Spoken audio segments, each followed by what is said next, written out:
Okay, we're looking at section A4, derived units from the, I'm going to say here, the big three.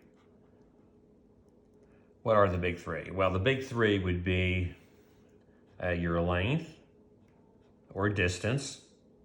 Could be like height, width, your length. Okay, we talked about this already. Say distance, a length, a width, a height. These are all distances. That's one. And then another one is time. We talked about the age, for example, how old someone is, got age. And we talked about mass, which is a measure of how much stuff there is.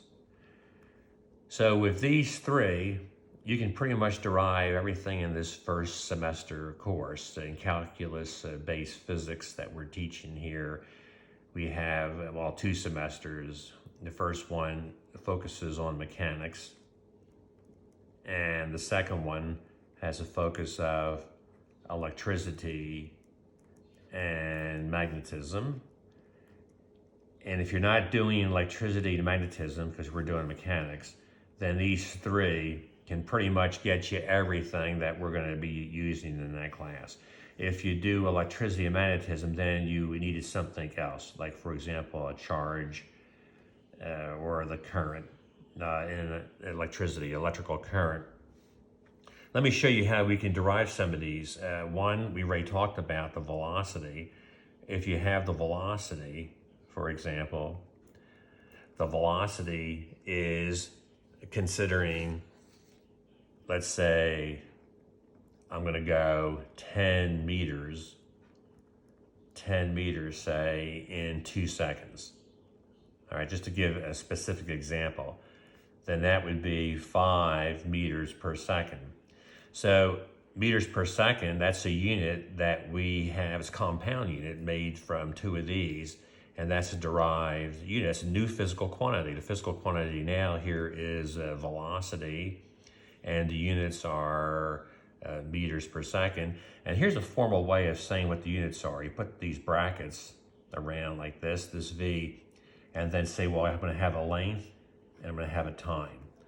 So that's one way of doing units analysis, and that's also called dimensional analysis.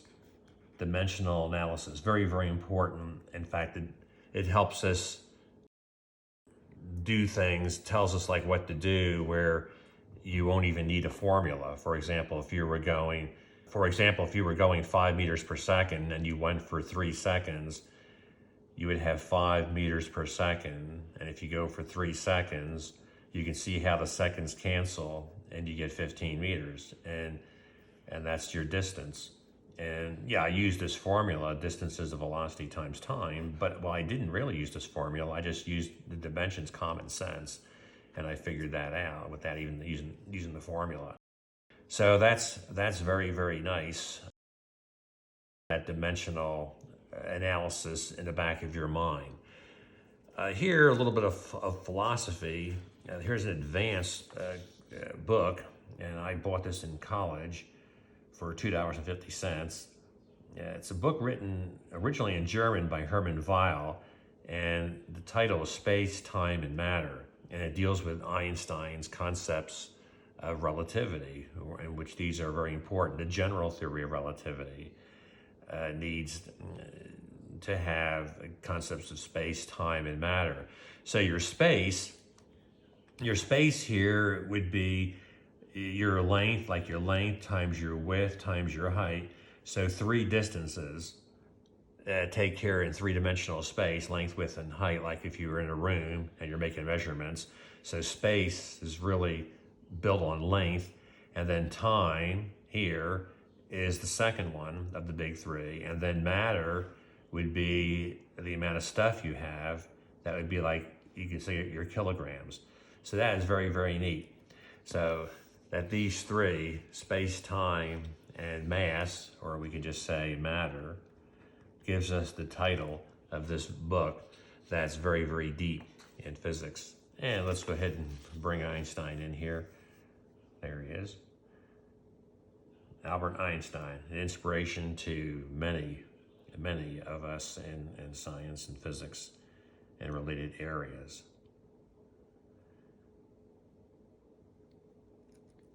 Here's a nice little example of having a plot where you come up with a new physical quantity. I have the height here, and I have the age of girls. So these are like an infant born at age 0 has a certain height in centimeters. And then here we have the young ladies. So we get older and older here.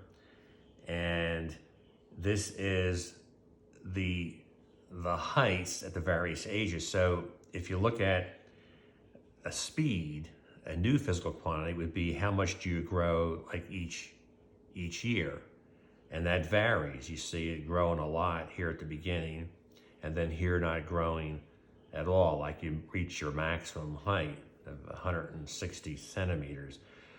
So in this case, the growth rate can be thought of as the slope. Let me show you this cool thing.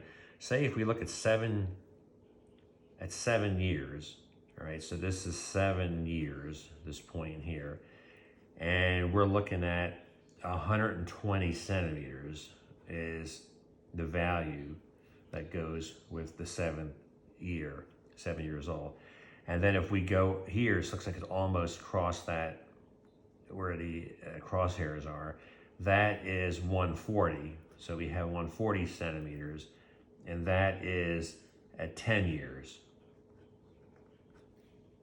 So if we look at this here, if you want the growth rate, what you would do is you would take, I start with 120, I end up with 140. So what you would do is you would take the 140 minus the 120. That's what you would do. And then you would divide by the time it took to do that. So here's 10 years old minus 7. So 10 minus 7 years, like this. Then you would have 20 centimeters divided by 3 years, which is 6 2/3, 6.67 centimeters per year, which to one significant figure, because these aren't exactly on those crosshairs, 7 centimeters per year. At this point, in this region, actually, that looks constant there. So what we did is we took this rise. The rise here is you went up by 20. See, that's the rise. This is the rise here. And we divided by the run.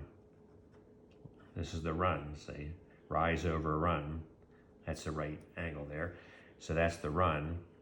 And that's the definition of slope.